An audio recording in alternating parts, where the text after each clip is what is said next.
Just a reminder to you guys to follow me on Twitter at AugieRFC. I just hit 6,000 followers, so let's fucking go. Follow me over there. Let's get this account growing. I've already done a decent job growing it, but let's get some more juice over there, all right? All right, everybody, it is July 30th. We have our roundup video, so let's get into it. Happy Friday, everybody. We made it. Wasn't quite expecting the news to be quite this, right at the end of the week. Just a little bit of a fuck you for the end of the week. You made it to Friday. It's time to relax, time to chill out. And then you get news that Chris Chan did this, which is awesome. Yeah, so that's gonna be our first topic, obviously, is fucking Chris Chan. I'm not gonna lie, all right, guys? Let me just get this out of the way first. There are people on the internet that have sort of created like huge hate communities around them, and they usually somewhat deserve it.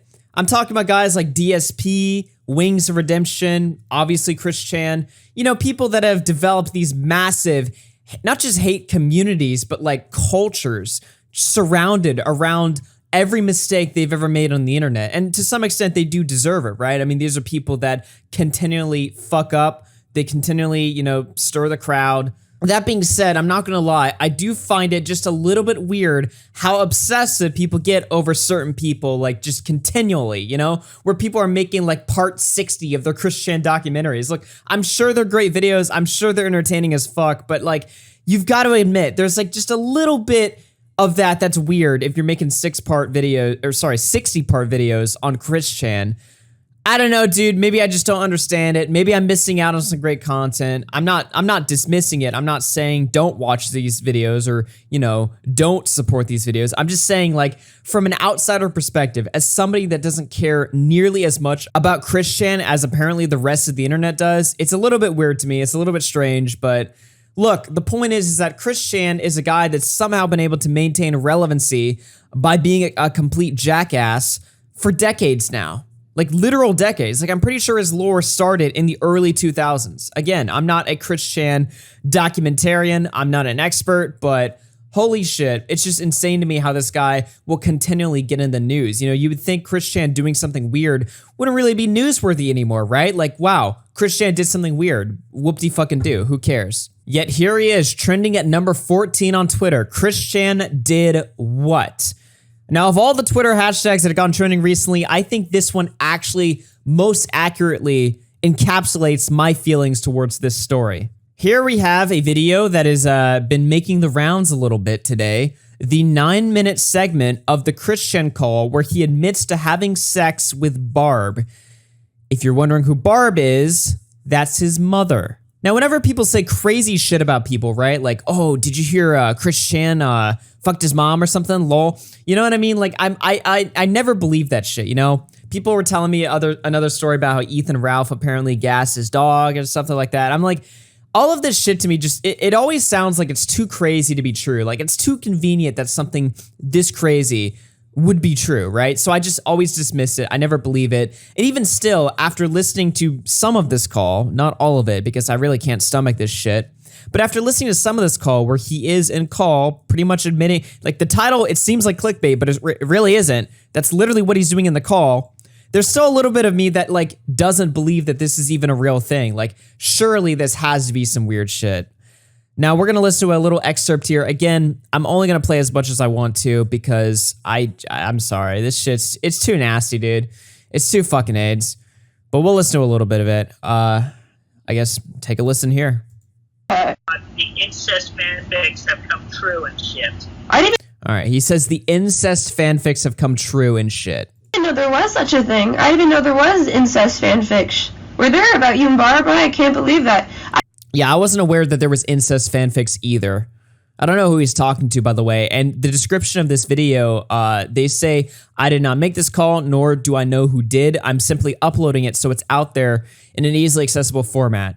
I don't think they, he says, I don't even know the context behind the call. So the uploader of this call has no fucking idea what this is, other than the fact that it's apparently just Chris Chan admitting to having sex with his mom. I didn't even think that, I knew that you guys had a good relationship, but I always thought, because I'm not huge on Christery and, whatever, Yeah, I'm not huge on Christery. Christian history. Thought that the whole Sonetry franchise was very interesting, and that's how I got into you when I was younger, right? But I didn't have any idea that Barbara was that Barbara and you had that sort of relationship. I never got any of those vibes. But how did you approach her? Approached her with care and caution. Mm-hmm. Caution? It was a time approach. So I just gave her comfort and talked with her, and we just branched out slow and steady. And then I encouraged her positively. Let her make the first move.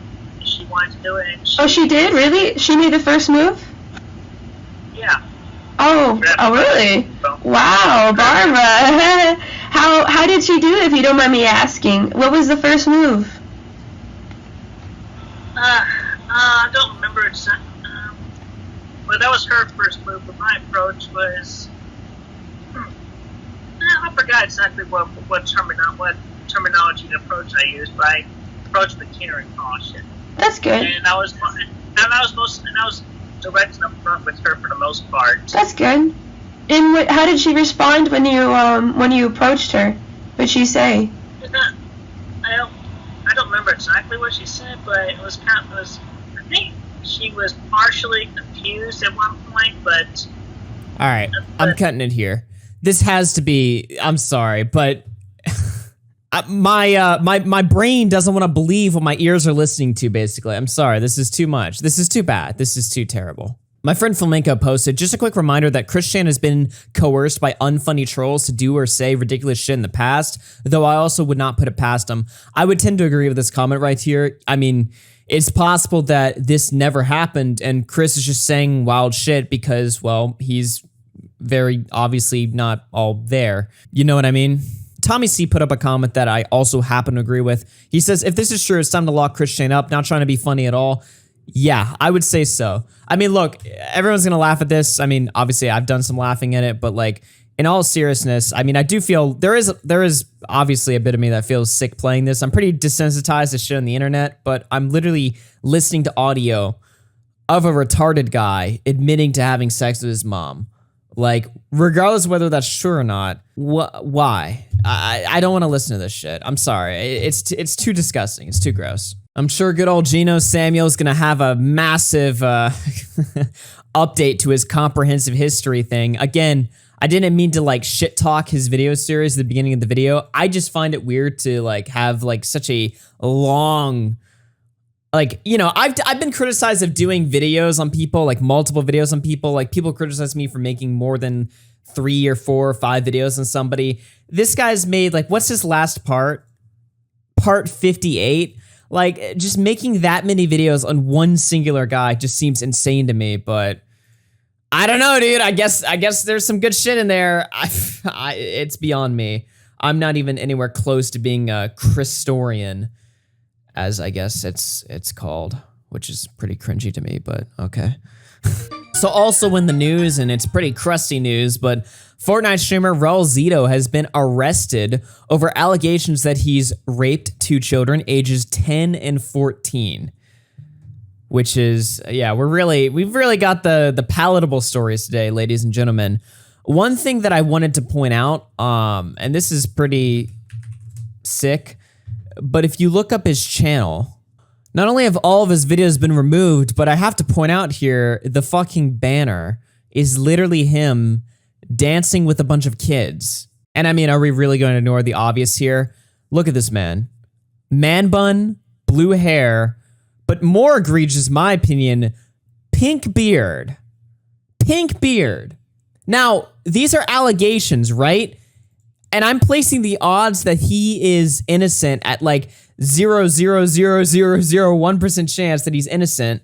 But let's say that you know, that actually happens, right? We find out that he's innocent. Not saying that he is, all right? But let's say that were to happen, that we were to find out that the allegations are bullshit, all right? Nobody, fucking nobody would believe that just based purely on his look here. Pink beard, really? Nice one. Justin Wang is like, Justin Wang comes here. It's always the ones you'd never suspect, right? New York Post reports a prominent middle-aged Fortnite player with a large following online allegedly used his influence to rape children, reports say. Raul was arrested Tuesday and charged with sex attacks on 2 children aged 10 and 14 earlier this year in Brazil. Now, Nick was pointing this out earlier on stream, right? The fact that he's located in Brazil and the fact that he's already been arrested means that he's fucked. All those gore videos, you know, of people just getting like their shit just fucking destroyed. It's always Brazilian prisons, apparently, that those take place in. So some of the roughest prisons in the world. So again, he's absolutely finished. So especially with the pink beard and all, he's gonna get just mauled alive in prison. And again, I just have to point out, similar to Lion Maker, right? Lion Maker's like presentation online, you know, his art for a channel was always him with children. You know, he had the cubs or whatever. And similarly here, his artwork features him with children, right? Like, it's just so fucking bad. I don't really have anything else to add to this story other than, wow, this is pretty fucking bad. All right, so this is news that you wouldn't expect for me to cover, but I thought this was interesting enough and something worthy of being talked about. But there was a playlist, a Spotify playlist that was made recently by controversial conservative commentator Nick Fuentes. It's the official White Boy Summer playlist. All right. And all it is just a playlist of music, a summertime playlist to listen to that was put together by Nick Fuentes. Now, why am I talking about this, right? Well, Jared Holt, who's a writer for Right Wing Watch, first of all, they wrote an article about how he's using Spotify and Apple Music to further white nationalist agenda. I'm not really sure how he's indoctrinating people through a music playlist, but okay. So he writes an article. This is the interesting part, right? Fun fact about this, on Spotify, you can view who subscribed to these playlists because a lot of people have linked their Facebook profiles to Spotify. That means there are a lot of names of the run-of-the-mill movement supporters. Awful infosec as typical from these movements. If only somebody thought to grab that list. So if you're completely out of the loop on what he's talking about here, he's basically saying that people who subscribe to this list, who have their Facebooks linked, he can easily grab their docs. So if you supported white nationalism by listening to a Spotify playlist, this jackass over here is going to grab your name and collect that information and use it against you to probably ruin your life. Let me put this into perspective here, all right? Do you guys remember last year when the Sky Jackson story was such a big deal when she was, you know, doxing kids who were, you know, caught saying the N-word in private or something, and she was, you know, grabbing that information and doxing kids on her Twitter account? What this guy is doing, I would argue, is like 10 times more extreme than what Sky Jackson was doing. So if that was such a big story, I think this is worthy of a conversation right here. Look, it's no secret yet, you know, somebody like Nick Fuentes would be controversial, all right? There's no surprise there. But what I'm saying is that, like, these journalists are literally doxing people who listen to the same fucking music that he listens to that has nothing to do with politics whatsoever. And nobody's talking about this. Literally nobody's talking about this, all right? Other than, I would imagine, Nick Fuentes himself. I know politics and shit like this isn't typically what I cover. I just found this interesting enough and worthy enough of a conversation right here because, my God, I mean, listening to the same music as somebody that has, you know, bad politics or whatever, if that's like where the bar is set and when it's morally justifiable to dox somebody, yeah, might have to step in and talk about this shit, all right? And nobody else is gonna do it on YouTube at least, so fuck it, dude. Just thought I'd mention that out there and just highlight how crazy and insane these people are. So that's all I've got today in the tank. Bit of a gruesome video today, but I mean, I don't control the topics. They come to me and I have to talk about them. So yeah, pretty interesting stuff there. But anyway, guys, if you enjoyed this video, let me know down below in the comments. Hit the like button, subscribe, turn on notifications, follow me on Twitter, all that jazz, all that bullshit. I'll be going live later today. So again, you really, you know, I say all that stuff at the end, you know, reminding you to, you know, follow me on Twitter and all that shit. The most important thing you guys need to be doing is turning on those notifications just so that you know when I'm doing shit. So that's really the most important part. Just turn the notifications on and That's really all you need to do, so you know when I'm doing shit. I'll be live there today, so there you go. Anyway, that's all I really have to say. Goodbye, everyone.